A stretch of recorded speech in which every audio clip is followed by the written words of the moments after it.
أعوذ بالله من الشيطان الرجيم بسم الله الرحمن الرحيم ثم أنشأنا من بعدهم قرنا آخرين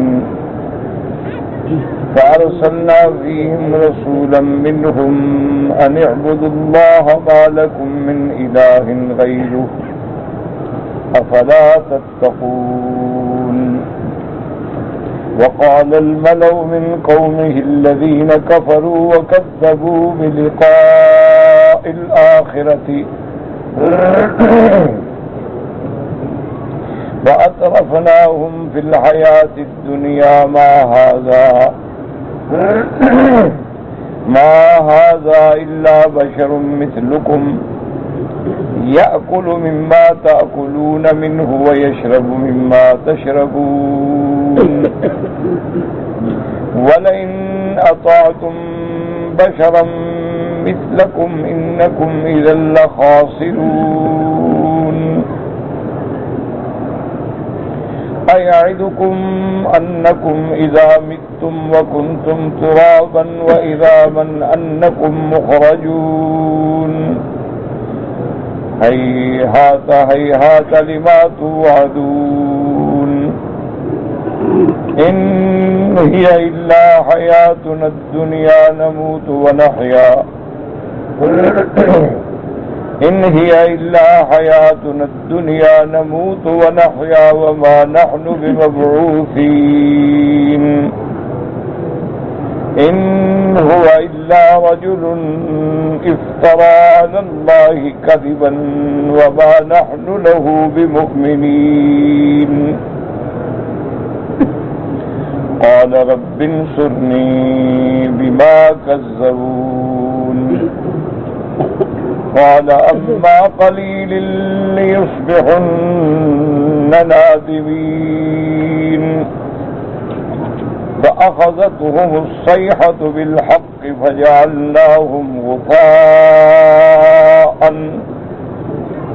فبعدا للقوم الظالمين.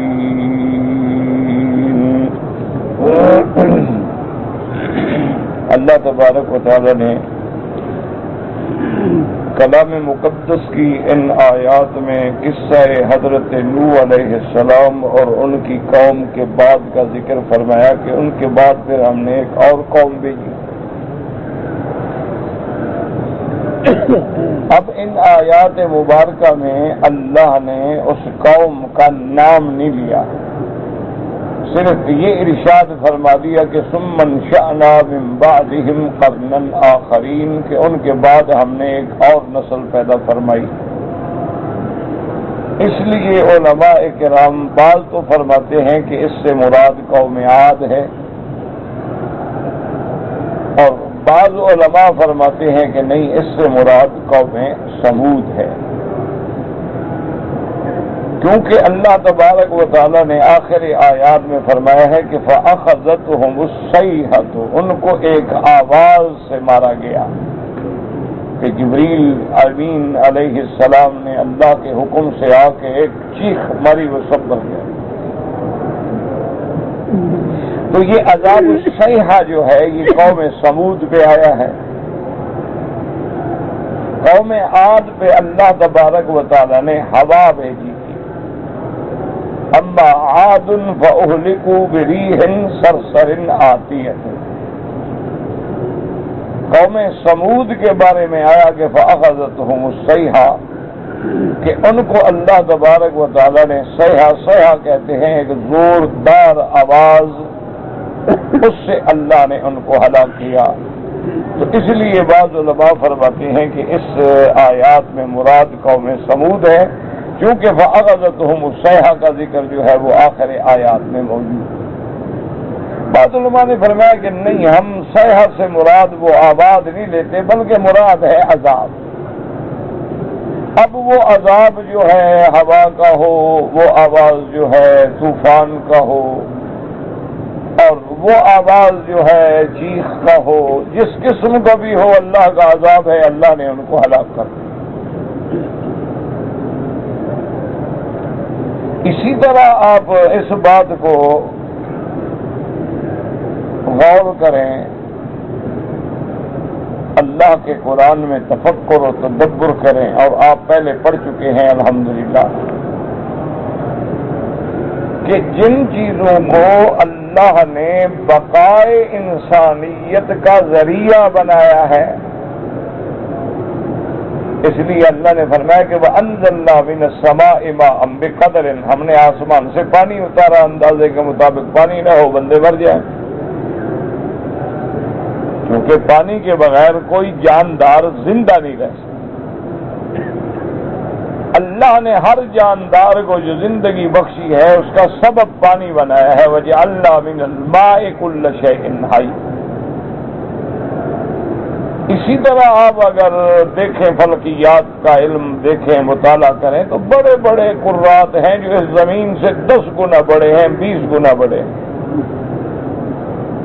لیکن وہاں آبادی نہیں ہے، کیونکہ کسی میں ہوا نہیں، کسی میں پانی نہیں۔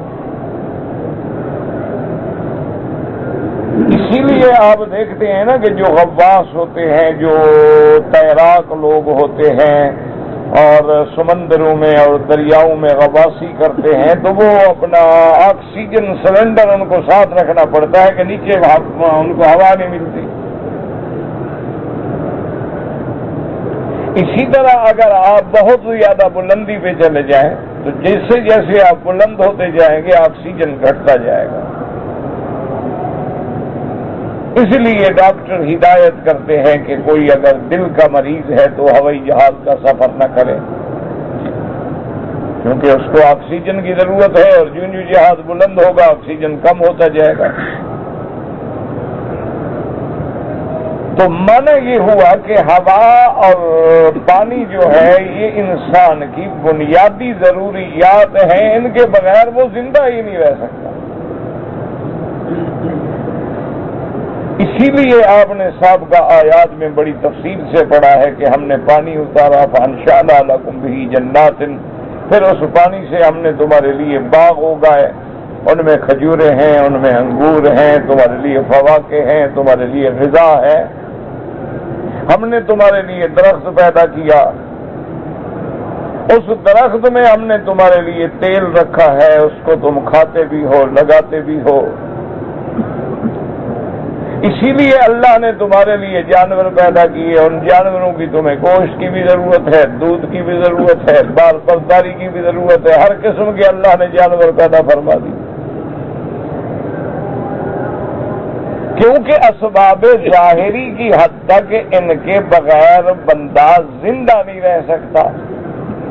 اچھا، زمین نہ ہو تو کیسے زندہ رہے گا؟ آپ کا مکان ہے، دیواریں ہیں، چھت نہ ہو تو آپ کیسے رہیں گے؟ بارش میں دھوپ میں کیا کریں گے؟ تو اللہ نے سارے انتظام فرمائے کہ وَجَعَلْنَا مِنَ السَّمَاءِ سَقَفًا مَحْفُوظًا، کہ ہم نے کیسی تمہارے اوپر چھت بنا دی ہے، ایسی محفوظ، ایسی مضبوط اور ایسی بلند و بالا کہ اس میں کوئی حل ترى من فطور، اس میں کیا تمہیں کوئی نقص نظر آتا ہے، کوئی سوراخ نظر آتا ہے؟ یہ جو آج کل ایک سائنس کا مسئلہ ہے کہ بھائی یہ جو ہمارے گیسز ہوتے ہیں ان کی وجہ سے اوپر اس میں سوراخ ہے، وہ آسمانوں میں نہیں ہے، وہ تو آسمانوں سے بہت نیچے کی بات ہے۔ تو اس لیے ہمیشہ یاد رکھیں کہ اب اللہ کی قدرت کا نمونہ دیکھیں کہ جو چیز ہماری حیات کا سبب ہے، اللہ چاہے تو اسی کو ہماری ہلاک کا سبب بنا دے، کہ ہم ہوا کے بغیر زندہ نہیں رہ سکتے، اللہ چاہے تو ہوا کو عذاب بنا دے۔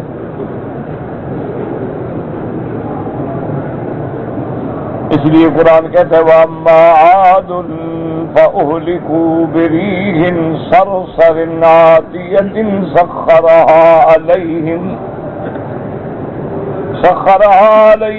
7 لَيَالٍ و8 أَيَّامٍ حُسُومًا فَتَرَى الْقَوْمَ فِيهَا صَرْعَىٰ۔ اللہ فرماتے ہیں کہ ہم نے قوم عاد پہ ہوا بھیجی 8 دن، تیز ایسی شدید ہوا بھیجی ایسی تیز ہوا بھیجی کہ وہ ہوا ان کو زمین سے اٹھا کے اوپر لے کے الٹ کے مار دیتی. ایسے قوم پڑی تھی جیسے کھجوروں کے ٹنڈ پڑے ہوتے. اس لیے قرآن کہتے فَتَرَى الْقَوْمَ فِيهَا سَرْعَىٰ، پھر دیکھا آپ نے کیسے بھرے پڑے ہیں. كَأَنَّهُمْ أَعْجَازُ نَخْلٍ خَاوِيَةٍ، ایسے معلوم ہوتا ہے کہ جیسے وہ کھجوروں کے خالی تنے پڑے ہوں. کیوں؟ لمبا قد تھا قوم عاد کا، بڑی مضبوط قوم تھی. اچھا، ان لوگوں نے بڑے مضبوط گھر بنائے تھے. آپ تو پتھر توڑ کے گھر بناتے ہیں نا، وہ پتھروں کو کھود کے گھر بناتے ہیں. ایک تو ہے نا کہ پتھروں کی آپ نے ٹکڑے لگایا اور پتھر لگایا دیوار بنائی، پتھر لگایا دیوار بنائی. نہیں، وہ پہاڑ کو جا کے کھود دیتے تھے، اسی میں اندر کمرہ بنا دیتے. اتنی سخت قوم تھی، اتنی مضبوط قوم تھی، اور ایسے مضبوط گھر بنائے تھے کہ جن کا ٹوٹنے کا کوئی تصور بھی نہیں تھا. اور ویسے بھی وہ اتنے مضبوط لوگ تھے کہ جو ایک بڑا پتھر ہمارے 10-20 آدمی نہ اٹھا سکے وہ اکیلا اٹھا لے. اس لیے قرآن فرماتا ہے دوسری جگہ لم تر کیف فعل ربک بقوم عاد ارم ذات العماد التي لم يخلق مثلها في البلاد وثمود الذين جابوا الصخر بالواد وفرعون ذي الأوتاد فصب عليهم ربك صوت عذاب. اللہ نے فرمایا میرے محبوب، کیا انہوں نے نہیں دیکھا ہے کہ ہم نے قوم عاد کے ساتھ کیا کیا، ہم نے قوم سمود کے ساتھ کیا کیا. ہم نے فرعون، وہ میخوں والا فرعون جس کو اپنی سلطنت پہ ناز تھا، اپنے ملک پہ ناز تھا، اپنی طاقت پہ ناز تھا اور غرور تھا اور لوگوں کے ہاتھوں پاؤں میں میخیں گڑوا دیتا تھا، اس کے ساتھ ہم نے کیا کیا، کیسے ہم نے عذاب کے کوڑے برسائے. لیکن بات یہ ہے کہ انسان جو ہے نا وہ بڑا ناشکرا. تو اس لیے اب دیکھیں کہ ہوا ہماری زندگی کا ذریعہ ہے، لیکن اللہ نے ہوا کو ہماری ہلاکت کا ذریعہ بنا دیا. پانی ہمارے زندہ رہنے کا سبب ہے، اللہ نے قوم نوح کو پانی میں غرق کیا اور فرعون کو بما لشکر کے پانی میں غرق کر دیا. پانی موت کا سبب بن گیا. اسی طرح دیکھیں کہ مٹی جو ہے وہ ہماری اصل ہے، بنیاد ہے، جس سے ہمیں پیدا کیا گیا کہ منہا خلقناکم وفیہا نعیدکم ومنہا نخرجکم تارۃ اخری. اور کہیں فرماتی ومن آیاتہ ان خلق لکم من تراب ثم انتم بشر تنتشرون. ہم نے تمہیں مٹی سے پیدا کیا اور جب اللہ نے چاہا تو مٹی کو ہمارے لیے عذاب بنا دیا کہ قوم لوط پہ وہ پکی ہوئی مٹی کے پتھر برسائے گئے. اس لیے قرآن نے بتایا فجعلنا عالیہا سافلہا وَأَمْطَرْنَا عَلَيْهِمْ حِجَارَةً مِّن سِجِّيلٍ. ہم نے جہنم کی آگ میں مٹی سے پکے ہوئے پتھر جو ہے ان پہ برسا دیے. اسی طرح اللہ تبارک و تعالی نے اصحاب فیل پہ کیا فرمایا؟ فرماتی ہیں ترمی علیہم بحجارۃ من سجیل فجعلہم کعصف مأکول. تو اس لیے اللہ یہ واقعات بیان کرتے ہیں کہ میری قدرتوں کو پہچانو. میں چاہوں تو اسی چیز کو تیری حیات کا ذریعہ بنا دوں اور میں چاہوں تو اسی چیز کو تیری فنا کا ذریعہ بنا دوں. میری شان فعال لما یرید ہے، یفعل ما یشاء ویحکم ما یرید. میں جو چاہوں کر دوں. اس لیے اللہ نے قرآن میں یہ سارے واقعات ذکر کیے ہیں کہ ہم اس سے عبرت پکڑیں. بڑی بڑی قومیں، طاقتور قومیں، دولت والی قومیں، قوت والی قومیں، شوکت والی قومیں، جنہیں اپنے عادت پہ، اپنی طاقت پہ ناز تھا، جب اللہ ناراض ہوا تو وہ ساری طاقت، سارا گھمنڈ، سارا غرور جو ہے اللہ نے خاک میں ملا دیا. اس لیے اللہ تبارک و تعالی نے پہلے ہمیں حضرت نوح علیہ السلام کی قوم کا واقعہ بیان فرمایا اور اس کے بعد اب واقعہ بیان فرماتے ہیں قوم عاد یا قوم سمود. فرماتے ہیں فَأَرْسَلْنَا فِيهِمْ رَسُولًا مِّنْهُمْ أَنِ اعْبُدُوا اللَّهَ مَا لَكُم مِّنْ إِلَٰهٍ غَيْرُهُ أَفَلَا تَتَّقُونَ. اللہ نے فرمایا ہم نے ان میں رسول بھیجا ان میں سے، تو اس لیے ہمیشہ یاد کریں کہ پیغمبر جو ہے وہ جن سے بشر سے ہوتے ہیں، جن سے انسان سے ہوتے ہیں. اللہ تبارک و تعالی ان میں سے بھیجتے ہیں، ان کی قوم میں سے بھیجتے ہیں، ان کے قبیلے میں سے بھیجتے ہیں. جیسے سب سے افضل امام الانبیاء سیدنا محمد مصطفیٰ احمد مجتبی صلی اللہ علیہ وسلم نے فرمایا ان اللہ اصطفیٰ کنانۃ من ولد اسماعیل. اللہ نے کنانہ کو ولد اسماعیل میں سے چن لیا. ثم اصطفیٰ من کنانۃ قریش، پھر اللہ نے قریش کے قبیلے کو چن لیا. ثم اصطفیٰ بنی ہاشم من قریش، پھر اللہ نے بنی ہاشم کے فخذ کو قریش میں سے چن لیا. فرمایا ثم اصطفانی من بنی ہاشم، پھر اللہ نے بنی ہاشم میں سے اللہ نے میرے خاندان کو اور مجھے چن لیا. سارا نسب بتا دیا کہ ہم جو ہے بالکل قریش میں سے ہیں، بنی ہاشم میں سے ہیں، ابن عبداللہ ہیں اور ابن عبد المطلب ہیں، تاکہ کسی جاہل کو شبہ نہ رہے کہ نبی نور ہوتے ہیں یا نبی جن سے بشر سے نہیں ہوتے، باہر سے بھیجے جاتے ہیں. یہ سب سے بڑی جہالت ہے. اسی لیے آپ دیکھیں کہ سیدنا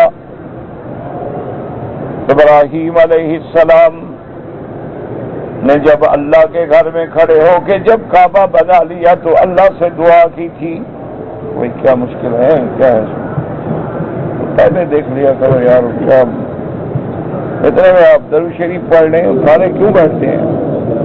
اللہ نے آپ کو حرم میں رکھا ہے اور کعبۃ اللہ میں رکھا ہے، اور پھر بھی آپ درود شریف نہ پڑھیں تو بڑی بدقسمتی والی بات ہے.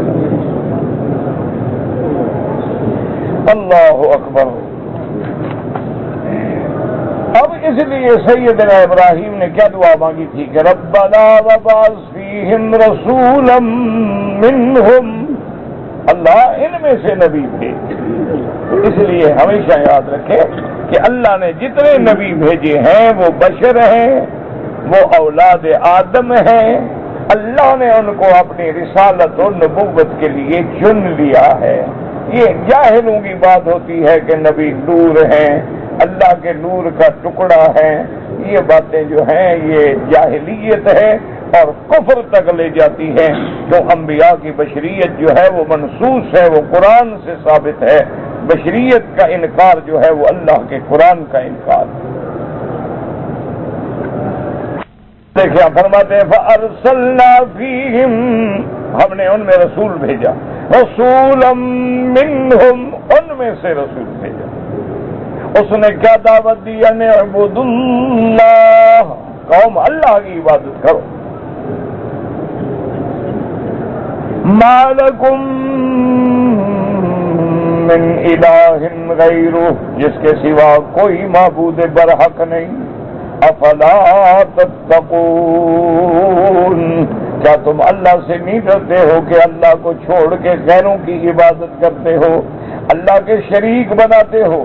اللہ تبارک و تعالیٰ کو چھوڑ کے تم جا کے بتوں کے دروازے پہ گرتے ہو، تم جا کے انسانوں کے آگے جھکتے ہو، تم زندہ مردوں کے آگے جھکتے ہو. فرمایا ہم تو صرف یہی دعوت دینے آئے ہیں کہ ما لکم من الہ غیرہ. اب اگر قوم عاد ہے تو رسول حضرت ہود ہیں، اور اگر قوم سمود ہے تو پھر حضرت صالح علیہ السلام ہے. فرماتی ہیں وقال الملأ من قومه الذين كفروا وكذبوا بلقاء الآخرة وأطرفناهم في الحياة الدنيا. اللہ نے فرمایا ان کی قوم کے سردار جو تھے جنہوں نے کفر کیا، جنہوں نے جھٹلایا لقائے آخرت کو، اللہ کے ملنے کو جھٹلایا، قیامت کی تکذیب کی، اور اللہ نے فرمایا حال یہ ہے کہ وَأَتْرَفْنَاهُمْ فِي الْحَيَاةِ الدُّنْيَا، اور ہم نے ان کو دنیا کی زندگی میں ہر قسم کا آرام بخشا، دولت دی، عزت دی، اولاد دی، لیکن وہ بگڑ گئے، کہنے لگے ما ھذا الا بشر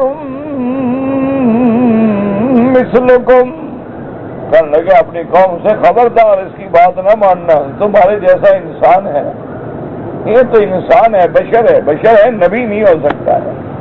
اللہ نے نبی بھیجنا تھا تو فرشتہ بھیجتا، نوری مخلوق بھیجتا، بشر جو ہوتا ہے وہ نبی نہیں بن سکتا ہے، تو اس لیے وہ بشریت کے قائل تھے، نبوت کے منکر تھے، اور آج ہمارا جاہل جو ہے وہ نبوت کا تو قائل ہے، بشریت کا منکر ہے، بات ایک ہے، کان یوں پکڑو یا یوں پکڑو، ان کا بھی دماغ یہی تھا کہ بشر نبی نہیں بن سکتا، اور ان کا بھی دماغ یہی ہے کہ نبی تو ہے بابا لیکن بشر نہیں ہو سکتا، یہ تو اللہ کا نور ہے، اس لیے کہنے لگی ما ھذا الا بشر مثلکم یأکل مما تأکلون منہ ویشرب مما تشربون۔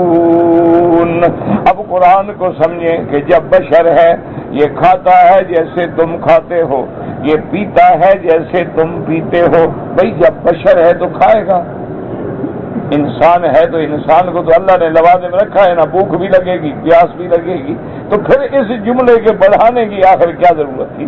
ایک بات کہہ دی کہ تمہارے جیسا بس بشر ہے، انسان ہے، کافی ہے، جب انسان ہے تو کھائے گا بھی، پیے گا بھی، لیکن پھر قرآن کیوں کہتا ہے یأکل مما تأکلون منہ ویشرب مما تشربون، یہ کھاتا ہے ان چیزوں میں سے جن کو تم کھاتے ہو، اور پیتا ہے جیسے تم پیتے ہو۔ اس جملے کا بڑھانے کا مقصد یہ تھا کہ کوئی بڑا آدمی نہیں، جیسے تم سوکھی موکی روٹی کھاتے ہو یہ بھی تو اسی طرح کھاتا ہے، جیسے تم عام سادہ پانی پیتے ہو اسی طرح، اس کے لیے کوئی علیحدہ پانی، علیحدہ کھانے کا انتظام بھی نہیں ہے، کوئی بڑا آدمی بھی نہیں کہ ہم اس کو نبی مان لیں، کہ اللہ نے اگر انسانوں کو نبی بنانا تھا تو کسی بڑے آدمی کو بناتے جس کے پاس دولت ہوتی، پیسہ ہوتا، یہ تو نہیں کہ وہ غریب ہوتا، وہ بھی وہی کھانا کھاتا جو تم کھاتے ہو، وہی پانی پیتا جو تم پیتے۔ اس لیے مکے والے بھی کہتے تھے کہ لولا نزل هذا القرآن على رجل من القريتين عظيم، مکے والے بھی کہتے تھے کہ اگر اللہ نے نبی بنانا بھی تھا تو پھر اللہ نے مکے اور طائف کے کسی بڑے آدمی کو نبی کیوں نہیں بنایا، سردار کو کیوں نہیں بنایا؟ اللہ نے آمنہ کے لال، اللہ نے عبداللہ کے بیٹے کو جن کے گھر میں دولت نہیں، پیسہ نہیں، قوت نہیں، شوکت نہیں، جنود نہیں، نوکر نہیں، ملازم نہیں، پھر ان کو نبی کیوں بنایا؟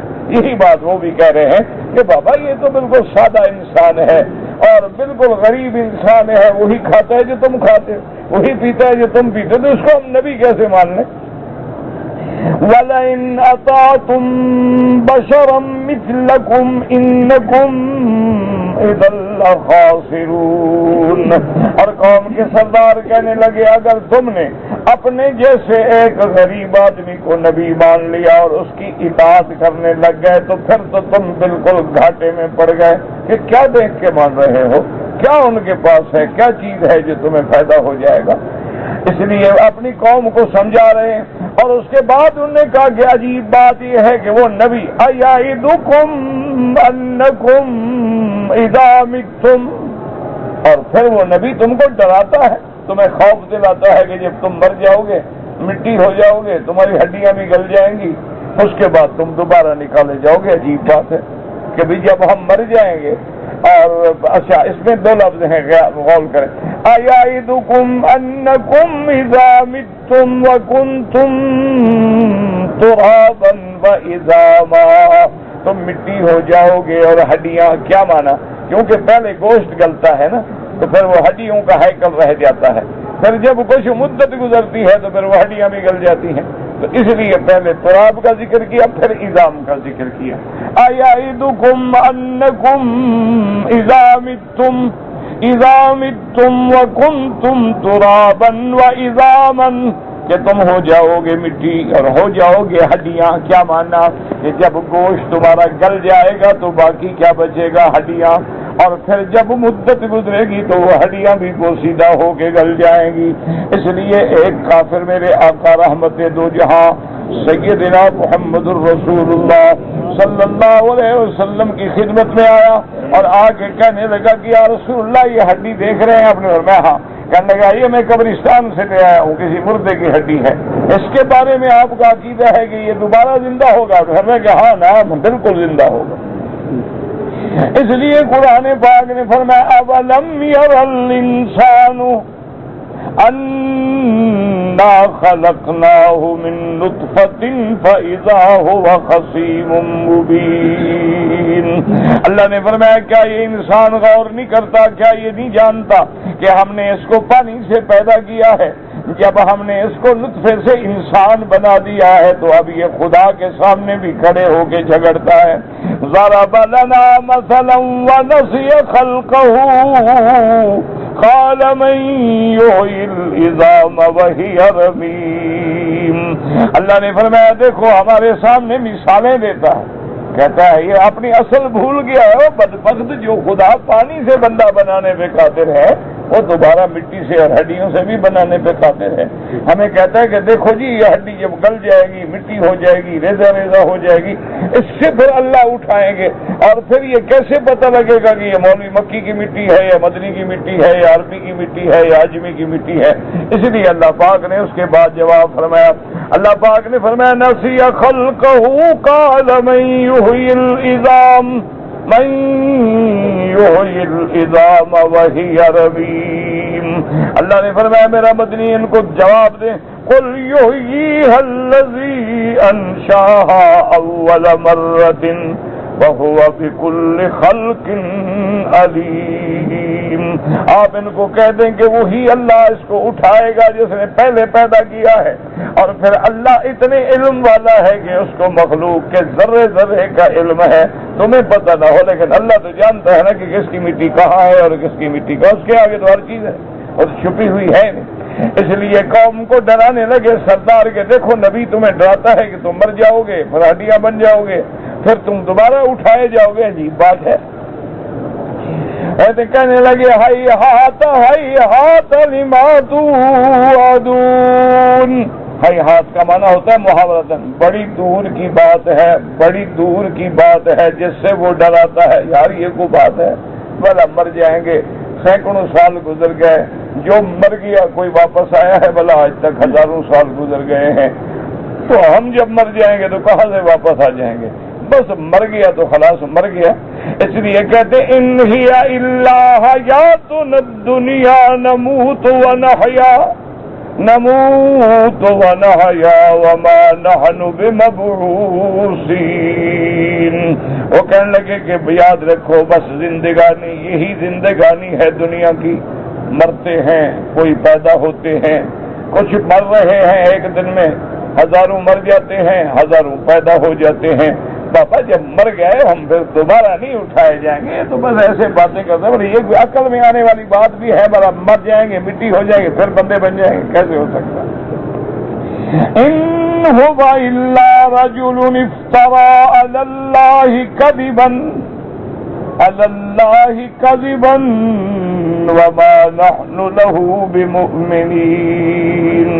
کہنے لگے یہ بندہ جو ہے یہ تو اللہ پہ جھوٹ بولتا ہے۔ دیکھو اللہ کو مان رہے ہیں، اللہ کو مانتے تو اللہ کے بھیجے ہوئے رسول کو نہ مان لیتے، لیکن کہتے ہیں یہ بندہ تو نعوذ باللہ اللہ پہ جھوٹ بولنے والا ہے، ہم اس کو کبھی رسول نہیں مانیں گے، کبھی نبی نہیں مانیں گے۔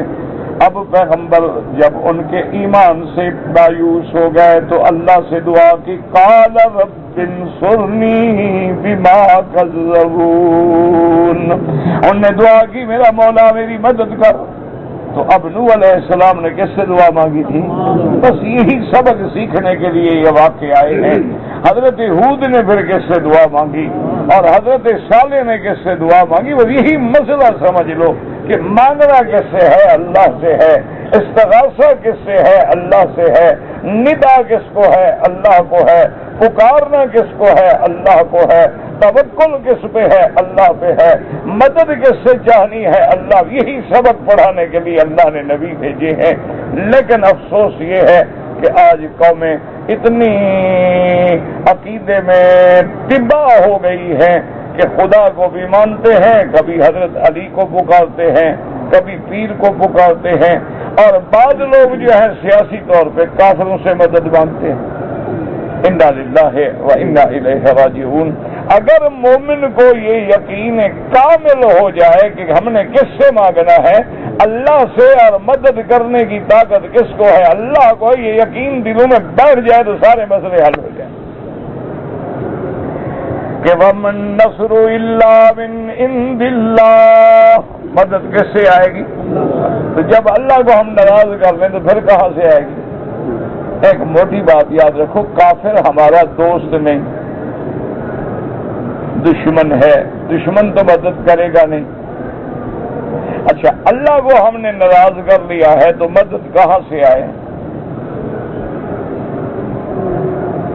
باقی یہ بات یاد رکھا کرو کہ بعض لوگوں کو اشکال ہوتا ہے کہ چلو بھائی، جو اللہ کے راستے میں تکلیفیں اٹھا رہے ہیں، مر رہے ہیں، مصیبتوں میں ہیں، جیلوں میں ہیں، مشقتوں میں ہیں، امت الناس خراب ہو جائیں تو پھر عذاب عام آ جاتا ہے، پھر سب رگڑے جاتے ہیں. اس کی مثال یوں سمجھنے کہ دیکھیں نا، جب آگ جل جائے تو پہلے اگر آپ کسی گیلی لکڑی کو آگ لگائیں تو آگ نہیں لگتی، لیکن جب آگ جل رہی ہو پر گیلی ڈالو تو چاہے پانی والی ڈالو تو چاہے خشک ڈالو تو چاہے کپڑا ڈالو تو چاہے کچھ ڈالو، سب کو آگ پکڑ لیتی ہے. تو اسی طرح جب اللہ کا عذاب اجتماعی طور پہ آتا ہے تو اس میں جو صالحین ہیں وہ بھی ہمارے گناہوں کی وجہ سے رگڑے جاتے ہیں. پھر قیامت والے دن اللہ ان کو ان کے درجات دیں گے. وہ تو اللہ ان کو ان کے صبر کا بدلہ بھی دیں گے، درجات بھی دیں گے، لیکن دنیا میں اسی لیے واقع آتا ہے کہ حضرت سلیمان علیہ السلام کے زمانے میں قحط پڑ گئی تو لوگوں نے استدعا کی کہ حضرت صلاۃ استسقاء پڑھ کے اللہ سے بارش مانگیں. حضرت سلیمان علیہ السلام نے حکم دیا کہ فلاں وقت فلاں دن جو ہے ہم سب نکلیں گے میدان میں اور جا کے اللہ سے مانگیں. حضرت سلیمان علیہ السلام جب دعا کے لیے نکلے، اب اس میدان میں ابھی نہیں پہنچی اور آپ نے فرمایا لوگوں سے کہ بھائی بس اب دعا کی ضرورت نہیں ہے، چلو انشاءاللہ بارش آ جائے گی، چلو لوٹ جاؤ. تو ساتھیوں نے پوچھا کہ حضرت ساری مخلوق اکٹھی ہوئی اور آپ نے دعا بھی نہیں مانگی استسقاء کے لیے اور واپس آ گئے. فرمایا میں جب گزر رہا تھا تو میں نے دیکھا کہ ایک بل کے اندر کچھ چیونٹیاں پڑی ہیں، چھوٹی چھوٹی چیونٹیاں، اور وہ بیچاری الٹی پڑی ہوئی ہیں اور پاؤں اوپر اٹھائے ہوئے ہیں، اور وہ اللہ کے آگے فریاد کر رہی ہے کہ اللہم لا تہلکنا بذنوب عبادک. اللہ گناہ تیرے بندے کرتے ہیں، ان کی وجہ سے ہمیں تو ہلاک نہ کر. ہم نے تو کوئی گناہ نہیں کیا، لیکن جب پانی نہ آئے تو زمین تو آگ بن جاتی ہے نا. پھر چیونٹی ہو کوئی اس کو بھی تکلیف ہوتی ہے. اگر زمین ٹھنڈی ہو تو ہر چیز کو فائدہ ہوگا نا. تو انہوں نے کہا اللہ نے ان کی دعا سن لی ہے. اس لیے یہ ہوتا ہے کہ ہمیں ہمارے گناہوں کی وجہ سے عذاب آتے ہیں. حضور پاک کا فرمان ہے کہ ما نزل بلاء الا بذنب، کوئی مصیبت نہیں آتی مگر اس کے پیچھے ہمارا گناہ ہوتا ہے. وما رفعت الا بتوبۃ، اور کوئی مصیبت اور بلائیں ٹلتی نہیں مگر علاج جو ہے وہ توبہ ہے کہ سچے دل سے اللہ کے دروازے پہ گر جائیں. اور آج بھی یاد رکھو، اگر امت مسلمہ اتفاق کر کے اللہ کے دروازے پہ گر جائے اور توبہ کرے تو آج بھی اللہ کی رحمت آئے گی اور نصرت آئے گی، کوئی بعید نہیں. اس لیے کہنے لگے بھی ہم تو ان پہ ایمان نہیں لے آتے. اب پیغمبر نے دعا کی، قال رب انصرنی بما کذبون قال اما قلیل لیصبحن نادمین. اللہ نے فرمایا میرے پیغمبر ذرا صبر فرمائیں، یہ تھوڑی تھوڑی سی باقی مہلت رہ گئی ہے. یہ ابھی جب صبح ہوگی تو یہ بڑے شرمسار ہوں گے، بڑی ندامت محسوس کریں گے تیری مخالفت میں، لیکن اس وقت ان کو فائدہ کوئی نہیں ہوگا. یاد رکھو جب عذاب اتر جائے تو پھر توبہ بھی قبول نہیں ہوتی. اسی طرح جب بندہ مرنے کے قریب آ جائے، سکرات لگ جائے، غرغرہ لگ جائے، پھر بھی توبہ قبول نہیں ہوتی. اور اسی طرح جب سورج مغرب سے نکلے گا پھر بھی توبہ کے دروازے بند ہو جائیں گے. فرماتے ہیں فَأَخَذَتْهُمُ الصَّيْحَةُ بِالْحَقِّ فَجَعَلْنَاهُمْ غُثَاءً فَبُعْدًا لِلْقَوْمِ الظَّالِمِينَ. اللہ نے فرمایا پھر ان کو عذاب نے پکڑ لیا اور وہ ایسے ہو گئے غثاءً، جیسے سیل، جیسے فلڈ آتا ہے، پانی آتا ہے، اس کے اوپر تنکے میل کے تیرتے ہیں، کوئی حیثیت نہیں ہوتی. اللہ نے فرمایا پھر ہم نے اس کو ایسے بنا دیا فَبُعْدًا لِلْقَوْمِ الظَّالِمِينَ. اور پھر ہلاکت ہے اس قوم کے لیے جنہوں نے ظلم کیا اپنے جانوں پہ، کفر کر کے، عناد کر کے، اللہ تبارک و تعالیٰ کے رسولوں کی مخالفت کر کے. تو اللہ کے عذاب نے پھر ان کو پکڑ لیا اور نتیجہ کیا نکلا کہ غصہ وہ ایسے ہو گئے جیسے حقیر چیزیں ہوتی ہیں، بے قیمت چیزیں ہوتی ہیں، پانی کے اوپر بلبلوں کی طرح تیرنے والی کے بس ایک آواز آئی اور سب کے سب ہلاک کر ڈالے گئے. اللہ ہمیں ہر مسلمان قوم کو عذاب سے بچائے. واللہ اعلم.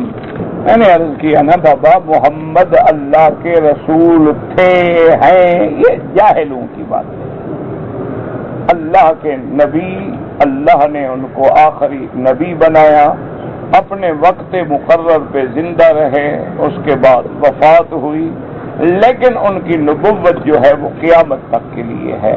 اس کا معنی یہ نہیں ہوتا کہ وہ ذات جو ہے ہر وقت موجود ہے، معنی نبوت جو ہے وہ قیامت تک ہے. لیکن آپ کی حیات جو ہے وہ تو معین ہے کہ 65 سال عمر تھی، 65 سال کی عمر کے بعد وفات ہوئی، وفات کے بعد آپ روضہ مبارک میں دفن ہوئے. تو اس لیے یہ کہنا کہ ہیں کا معنی ہے کہ ہمارے ساتھ بیٹھے ہیں، یہ تو جاہلوں والے معنی ہیں نا. بس جاہل کا کیا جواب ہے؟ جاہلوں کا جواب خاموشی ہوتا ہے. اذا خاطبهم الجاہلون قالوا سلاما.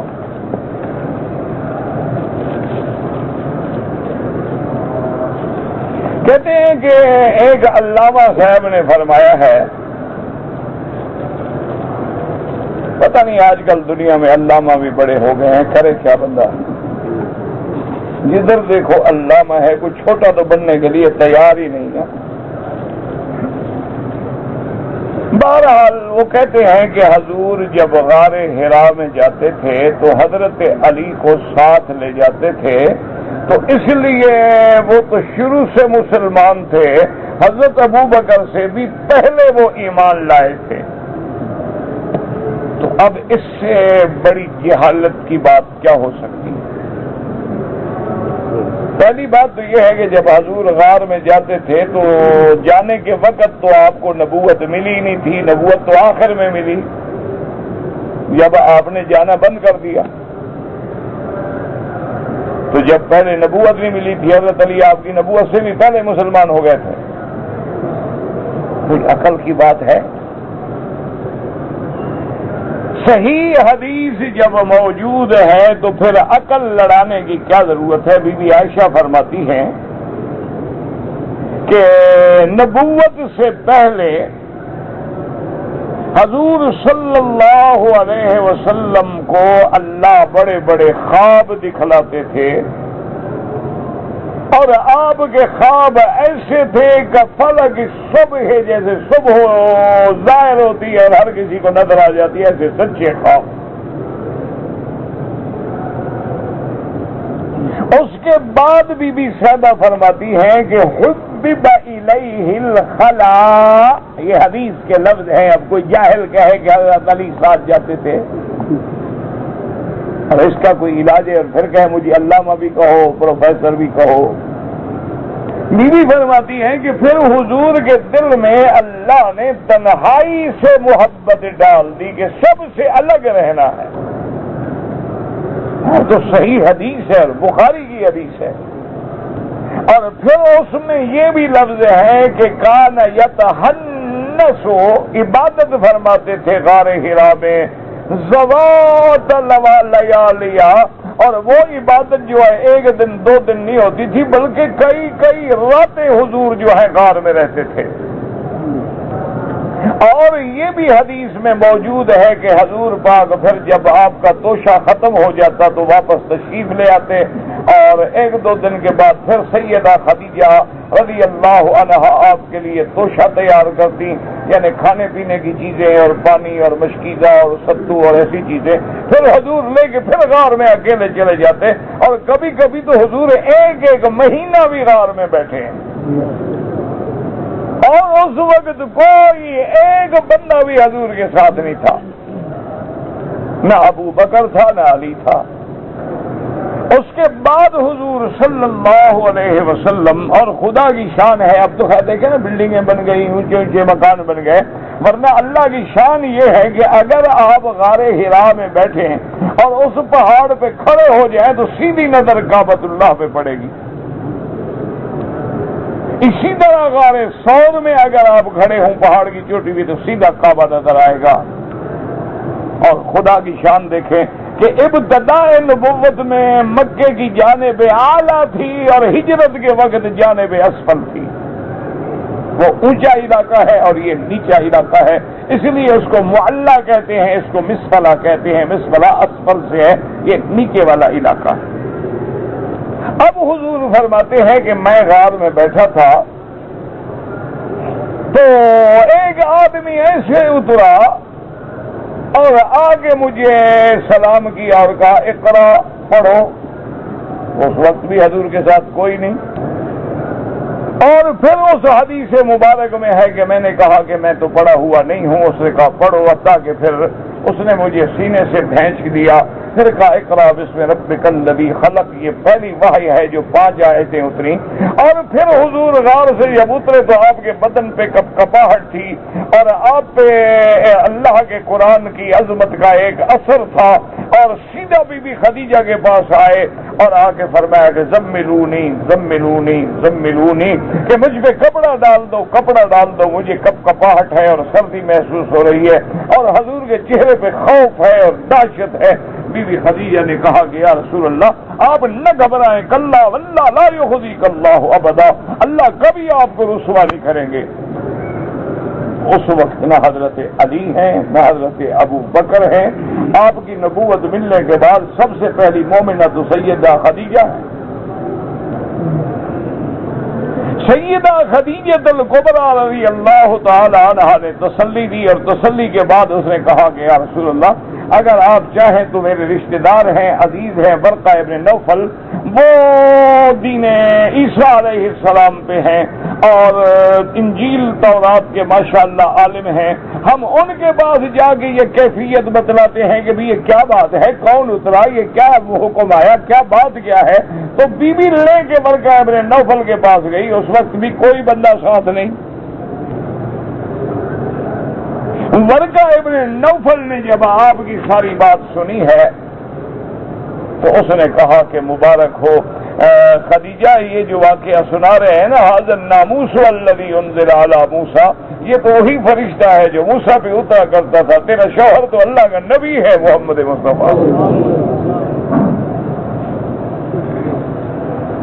اور اس وقت بھی حضرت ورقہ ابن نوفل نے کہا کہ یا رسول اللہ واللہ میں بوڑھا ہو گیا ہوں، لیکن یہ آپ کی قوم آپ کو ستائے گی اور ایک وقت آئے گا آپ کو مکے سے نکالا بھی جائے گا۔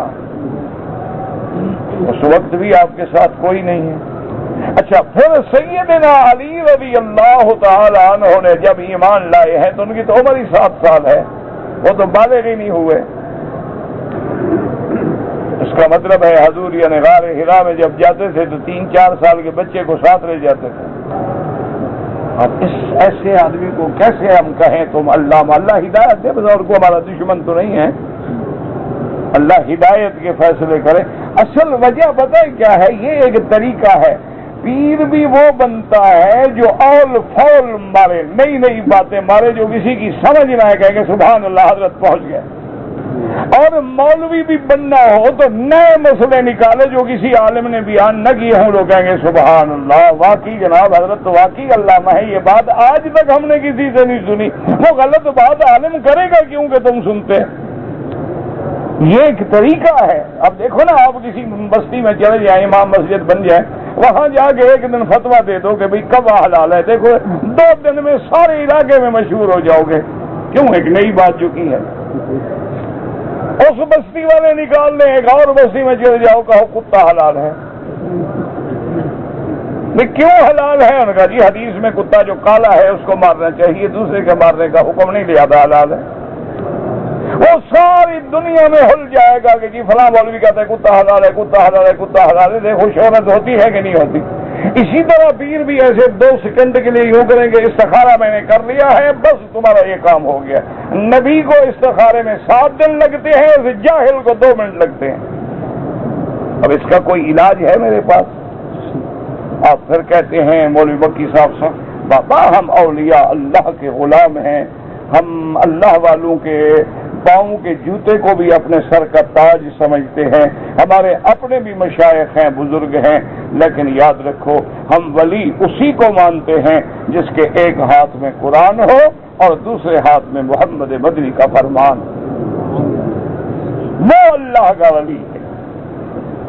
ہم عالم بھی اسی کو مانتے ہیں کہ جو متشابہات میں لوگوں کو نہ الجھائے۔ اما الذین فی قلوبہم زیغ فَيَتَّبِعُونَ مَا تَشَابَهَ مِنْهُ ابْتِغَاءَ الْفِتْنَةِ، اللہ فرماتا ہے جن کے دلوں میں کجی ہوتی ہے وہ میری آیات متشابہات کو پکڑ کے لوگوں کو گمراہی میں ڈالتے ہیں، لیکن جو صحیح عالم ہیں وہ محکمات کی روشنی میں دیکھتے ہیں، وہ کسی شاذ روایت کا حوالہ نہیں دیتے ہیں۔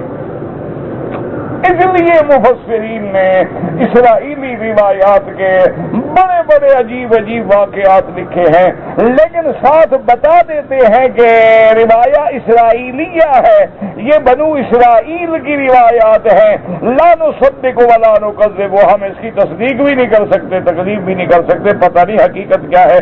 جن لوگوں نے اللہ کی تورات کو بدل ڈالا ہے ان کی روایت پہ کیا اعتبار ہے؟ میں نے ایک دفعہ میرے دوست تھا میرا دوست، بہرحال اب دیکھو اللہ کے حرم میں انکار نہیں کرتا، دوست اچھے بھی ہوتے ہیں برے بھی ہوتے ہیں، ہر قسم کے ہوتے ہیں، اور وہ جناب بڑا ٹھیک ٹھاک مولوی بھی تھا، پڑھا لکھا بھی تھا، علم بھی تھا، مطالعہ بھی زبردست تھا اس کا، اور شیعہ کا بہت بڑا مانا ہوا مولوی تھا۔ کبھی کبھی ہم ملتے تھے اور میرا بڑا احترام کرتا تھا، بہرحال مر گیا، جو بھی ہوا ٹھیک ہے، چلا گیا۔ تو کہنے کا مقصد یہ ہے میرے عزیز کہ بات کو سمجھیں، تو اس کو ایک دن میں نے کہا، اکٹھے ہوئے ہم ٹرین میں، ایک دن میں نے کہا بات سنو یار، یہ حضرت حسین کا جو واقعہ ہے کرب و بلا کا، شہادت حسین کا جو واقعہ ہے، یہ دلائل کی روشنی میں آپ کیا کہتے ہیں؟ میں نے کہا دیکھیں نا کہ آپ ہر سال لوگ گھوڑا نکالتے ہیں اور حضرت کی یاد میں اس کو سجاتے ہیں اور ان پہ کپڑے ڈالتے ہیں اور تیروں کے نشان بناتے ہیں، تو تاریخ تو یہ کہتی ہے کہ سیدنا حسین رضی اللہ تعالی عنہ نے مدینے سے کرب و بلا کا سفر جو ہے وہ گھوڑے پہ کیا ہی نہیں، وہ تو سفر آپ نے اونٹنی پہ کیا ہے، آپ تو گھوڑے پہ چڑھے ہی نہیں، تو تم نے اونٹ کو چھوڑ کے یار یہ گھوڑا کہاں سے نکال لیا؟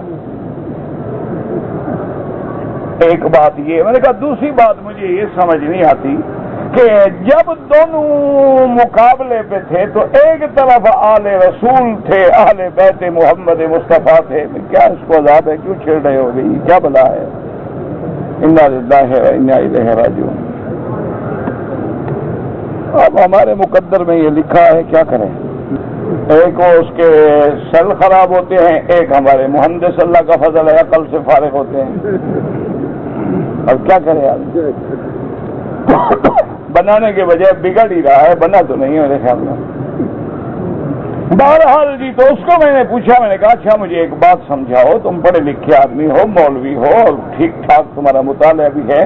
میں نے کہا دیکھو جب قرب و بلا میں مقابلہ تھا تو ایک جانب تھے حضرت حسین، ٹھیک ہے، آپ کا عائلہ، فیملی،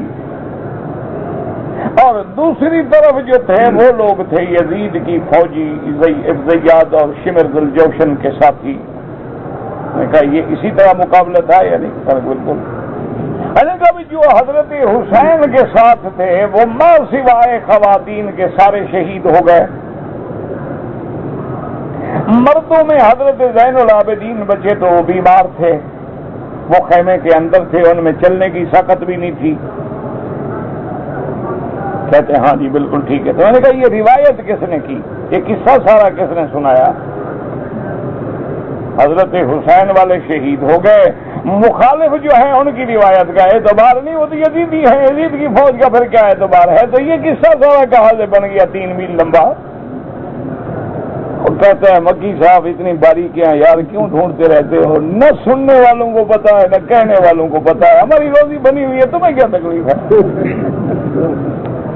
کہنے لگا سننے والے جو ہیں وہ بھی اسی طرح ہے کہ جیسے ایک حافظ تھا، وہ میری طرح ہوگا کوئی نالائق حافظ، وہ قرآن پڑھ رہا تھا رمضان شریف میں اور قرآن غلط پڑھ رہا تھا، کبھی سورت بقرہ میں ہو تو کبھی جناب سورت اسراء میں پہنچ جائے، کبھی 15ویں میں ہو تو کبھی 25ویں میں پہنچ جائے. پیچھے ایک حافظ حیران ہوا، دیکھا یار یہ تو کوئی عجیب قرآن پڑھ رہا ہے، یہ کیسا قرآن ہے؟ کبھی یہ بقرہ میں ہے، پھر انعام میں ہے، پھر مائدہ میں ہے، پھر نساء میں ہے. اس بیچارے نے ایک آیت کے بعد بتایا، دوسری آیت کے بعد بتایا، وہ جناب چپ کر کے پھر اپنا شروع کر دے، وہ پھر بتایا، وہ پھر شروع کر دے. آخر اس کے بعد اس نے کہا کہ بابا جھگڑا نہ کرو، نصف لی و نصف اللہ ھذا قوم جاہلون اللہ اکبر. اس نے کہا جو مجھے پیسے ملیں گے آدھے تمہیں دے دوں گا آدھے میں دے دوں گا، جاہل قوم ہے، مجھے پڑھنے تو جیسے میں پڑھ رہا ہوں. تو جب قومیں جاہل ہو جائیں تو پھر اللہ میں ایسے ہی ہوں، پھر کیا کریں؟ نہ ایمان سے کہو، خدا کے کعبے میں کھڑے ہو، چھوڑ دو اس بات کو کہ مولوی مکی کہہ رہا ہے. مولوی مکی کیا ہے؟ ٹکے کا بھی نہیں ہے. آپ خدا کے کعبے میں ہیں، اللہ نے آپ کو عقل دیا ہے. ایمان سے کہیں کوئی شریف آدمی عقل والا یہ بات مان سکتا ہے کہ حضور تشریف لائے خواب میں اور انہوں نے مجھے کہا کہ میں تو اس ملک سے ناراض ہوں، نہیں آؤں گا. پھر میں نے منت کی، انہوں نے کہا اچھا میں تمہارے مدرسے میں آؤں گا لیکن شرط یہ ہے کہ میری ہوائی جہاز کے آنے جانے کی ٹکٹ کا انتظام بھی تم کرو گے. ایمان سے کہو یہ کوئی عقل کو بات لگتی ہے؟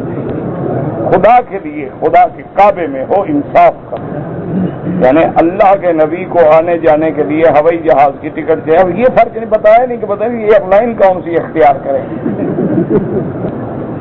یعنی کمال یہ ہے کہ وہ جب بیان کرے لوگ رو رہے ہیں کہ حضور ٹکٹ لے کے آ رہے ہیں، اور بعض لوگوں نے پیسے جمع کرایا مولوی صاحب کو کہ حضور کو جی ٹکٹ لینی ہے نا، ہمارے پیسے سے لینا، مہربانی کر کے. انا للہ و ان دعا کرو اللہ اس کو بھی ہدایت دے، اللہ ہمیں بھی ہدایت دے. وہ ہمارا دشمن تو نہیں ہے، ہمارا مخالف ہے، وہ رقبہ چھین لیا ہمارا، ہماری زمین اس نے چھینی ہوئی ہے. دکھ لگتا ہے کہ حضور کی امت کو گمراہ نہ کرو، حضور کی امت کو عذاب میں نہ ڈالو، غلط مسئلے نہ سنایا کرو. اللہ کو قیامت میں ہم نے جواب دینا ہے. کہتے جی کہ ایک مولوی کہتا تھا کہ حضور نے فرمایا میری امت کے لوگ زیادہ ہوں گے، ہم زیادہ ہیں. تو اس وقت دنیا کی آبادی 6 ارب ہے، مسلمان ان میں 1 ارب 20 کروڑ ہیں، تو زیادہ کون ہوئے؟ پھر وہ حق پہ ہوئے کیونکہ زیادہ ہیں. وہ کہتا ہے مثال دے رہا ہے، وہ کہتا ہے کہ بابا دیکھو جتنی دنیا میں پارٹیاں ہیں، تبلیغی والے ہیں، دیوبندی ہیں، اہل حدیث ہیں، یہ سلفی حضرات ہیں، یہ حضرات ہیں، وہ کہتے ہیں یہ تو تھوڑے ہیں، اکثریت تو ہمارے ساتھ ہے، ہم زیادہ ہیں. تو زیادہ تو کافر ہیں دنیا میں، تو پھر اس کی کیا دلیل ہوگی؟ وہ مانا ہے حضور نے فرمایا کہ مجھے اللہ نے آخر میں بھیجا ہے، مجھے عمر بھی تھوڑی دی ہے، لیکن باقی انبیاء کے مقابلے پہ میری امت زیادہ ہوگی. یہ مانا نہیں ہوتا کہ زیادہ ہونا کوئی دلیل ہو حق کی، کیونکہ مکے میں جب حضور تھے، حضور تھوڑے تھے یا کافر تھوڑے تھے؟ حضور کے ساتھ تو صرف 40 مسلمان تھے، جب ہجرت فرمائی ہے تو کل 80 مسلمان تھا. بدر میں جب حضور آئے ہیں تو 313 ہیں اور کافر 1000 ہے. تو یہ ایسی باتیں ہیں، پتہ نہیں لوگوں کو کیوں گمراہ کرتے ہیں، اللہ ہدایت دے دے۔ بھائی میں تو ان کے لیے بھی دعا کرتا رہتا ہوں، وہ چاہے مجھے گالی دیں، مجھے بد دعا کریں، جو مرضی ہے کریں، لیکن سچی بات یہ ہے میں تو دل سے دعا کرتا ہوں کہ یا اللہ یہ لوگ بیچارے پٹڑی سے اتر گئے ہیں، ان کو ہدایت عطا فرما، ان سے کام لے لے، دین پہ لگا دے، اچھے کام میں لے لے۔ ضرور چھیڑنا ہے یار، دفعہ کرو، نہیں چلتا نہ چلو۔ انا للہ و انا الیہ۔ کہتے جی کہ کافر اب بدل لیا تو کیا ہو گیا پھر؟ وہ بھی خراب، اصل میں اس کا دماغ خراب ہے، نہ سل خراب ہے نہ وہ خراب ہے۔ یہ موسلی کھاتا ہے نا، تو گرمی کا موسم ہے، اس زمانے موسلی کھائے گا تو عقل کام کرے گا۔ مار کا لفظ ہو نا، جیسے ستمبر، اکتوبر، نومبر، دسمبر، جنوری، فروری، مارچ، اپریل کھاؤ، لیکن مئی، جون، جولائی، اگست نہ کھاؤ، اس میں آر نہیں ہے۔ تو جو اس میں بھی کھاتے ہیں ہمیں بھی کھلاتا ہے، یہ بھی مشکل ہے، نہ کھاؤ تو پھر یہ بھی مشکل ہے۔ تو پھر عقل تو یہی رہے گا جیسے ہے، دیکھ رہے ہیں آپ انشاءاللہ۔ ایک اور سل ڈالا ہے، کہتے وہ بھی خراب ہے۔ کافر ملکوں میں رہنا جو ہے بغیر ضرورت کے ناجائز ہے۔ حضور نے فرمایا کہ اگر تجارت ہے، علم حاصل کرنا ہے، کوئی مجبوری ہے، ورنہ بلا وجہ اپنے آپ کو کافر ملکوں میں آدمی نہ رکھے، کیونکہ انجام اچھا نہیں ہوتا۔ کہتے جی کہ میں سیل کبیر سے عمرے کی نیت کر کے آ گیا، طواف کیا، لیکن صفا نہیں دوڑا، بچے گم ہو گئے، ڈھونڈتا رہا، ہوٹل گیا، پھر کپڑے پہن لیے، ماشاءاللہ وہ تو آپ کا عمرہ حضرت نہیں ہوا۔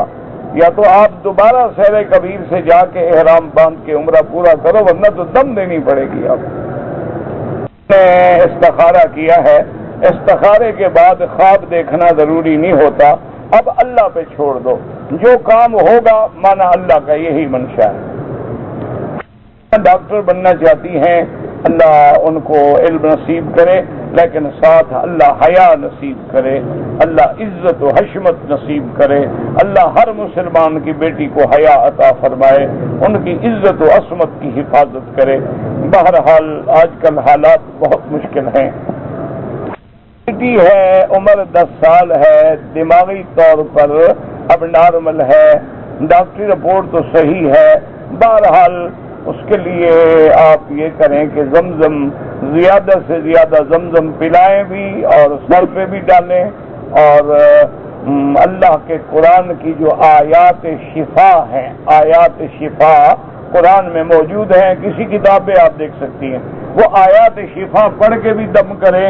اور اسی طرح ایک دعا ہے حضور پاک کی، اسأل اللہ العظیم رب العرش العظیم ان یشفیہا، تو یہ بھی پڑھ کے اس پہ دم کیا کریں تو انشاءاللہ۔ اور بعض علماء نے لکھا ہے کہ قرآن کی آیت ہے نا، وَلَهُ مَا سَكَنَ فِي اللَّيْلِ وَالنَّهَارِ وَهُوَ السَّمِيعُ الْعَلِيمُ، اسی طرح ذَلِكَ تَخْفِيفٌ مِّن رَّبِّكُمْ وَرَحْمَةٌ، تو یہ آیتیں بھی تو انشاءاللہ اللہ ٹھیک کر دیں گے، اللہ کے ہاتھ میں ہے۔ میرا شوہر جو کام کرتا ہے روزی کے لیے کامیابی نہیں ہوتی، اس کو کہو اور تم بھی استغفار زیادہ پڑھو، استغفر اللہ الذی لا الہ الا هو الحی القیوم واتوب الیہ۔ اگر یہ سارا یاد نہ بھی ہو تو استغفر اللہ، لیکن دل لگا کے اخلاص کے ساتھ روزانہ بیوی بھی پڑھے، خاوند بھی پڑھے، اللہ رزق کے دروازے کھول دیں گے۔ جب بھی دعا مانگیں براہ راست اللہ سے مانگیں۔ دیکھیں حضور نے جو دعا مانگی ہے رکن یمانی اور حجر اسود کے درمیان، وہ کیا دعا ہے؟ ربنا، جب حضور نے خود دعا سکھائی ہے، آپ نے بھی یہی مانگی ہے تو مانا سیدھا اللہ سے مانگو۔ کہتے جی کہ میں جو ہے قسم کا کفارہ دینا ہے، 10 مسکینوں کو کھانا کھلانا ہے، یہ جو لوگ حرم میں کام کرتے ہیں ان کو کھلا دو۔ ہاں بالکل کھلا دیں، یہ کون سے امیر ہیں، 400-500 ریال نوکری کرتا ہے امیر آدمی۔